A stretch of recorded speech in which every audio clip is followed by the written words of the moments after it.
नाशिक विभागातील सर्वात मोठी नगरपालिका राष्ट्रवादी काँग्रेस शरद पवार गटाने या ठिकाणी जिंकलेली आहे.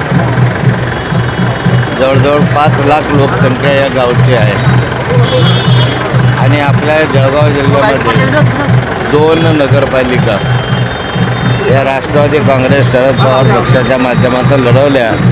त्यातली एक नगरपालिका या ठिकाणी मोठ्या मताधिक्याने आम्ही निवडून आलो आणि त्यामुळे 50% यश हे शरद पवारांच्या नेतृत्वाखाली असलेल्या या पक्षाला या ठिकाणी मिळालेलं आहे. गेले काही वर्षापासून या शहरामध्ये एक परिवर्तनाची लाट होती. या शहराच्या विकासावर लोक नाराज होते. मंत्री महोदय या ठिकाणी असतानाही ज्या गतीनं ज्या वेगानं विकास व्हायला पाहिजे तो झाला नाही म्हणून नाराजीची भावना होती.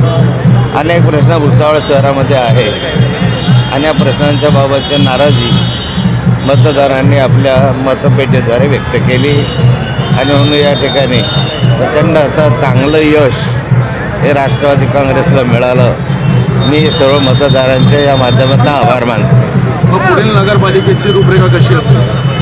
उपनगराध्यक्ष वगैरे पुढील नगरपालिकेच्या संदर्भामध्ये आज अशी विचित्र परिस्थिती आहे. मतदारांनी या ठिकाणी नगराध्यक्ष निवडून दिला परंतु बहुमत दिलेलं नाही. त्यामुळे या संदर्भातला निर्णय आता सर्व पक्षामधले कार्यकर्ते बसून घेतील. पण एक लक्षात येतं की शेवटी समन्वयाची भूमिका घेऊनच या ठिकाणी काम करावं लागणार आहे. नगराध्यक्षांनाही त्या संदर्भामध्ये यासाठी जे निवडून आलेले आहेत त्यांनी या शहराचा विकास व्हावा या दृष्टिकोनातून प्रयत्न करायचे आहेत. व भुसावळ शहराचं आगामी होऊ घातलेला जिल्हा परिषद, ग्रामपंचायत, पंचायत समिती, महापालिका पण आहे. याचा किती फायदा होऊ शकतो? नाही, भुसावळ शहरामध्ये एक वातावरण तयार झालं.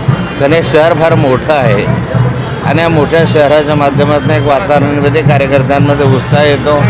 एखाद्या दुसऱ्या ठिकाणी आम्हाला अपयश मिळालं असेल वरणगावच्या ठिकाणी, पण ते अपयशही फार कमी मताधिक्याने आम्ही त्या ठिकाणी पडलो. त्यामुळे कार्यकर्त्यांमध्ये नवीन उत्साह ठिकाणी आहे. जिल्हा परिषद, पंचायत समिती हे आपल्या ताकदीनं त्या ठिकाणी लढवण्याचा आम्ही प्रयत्न करू.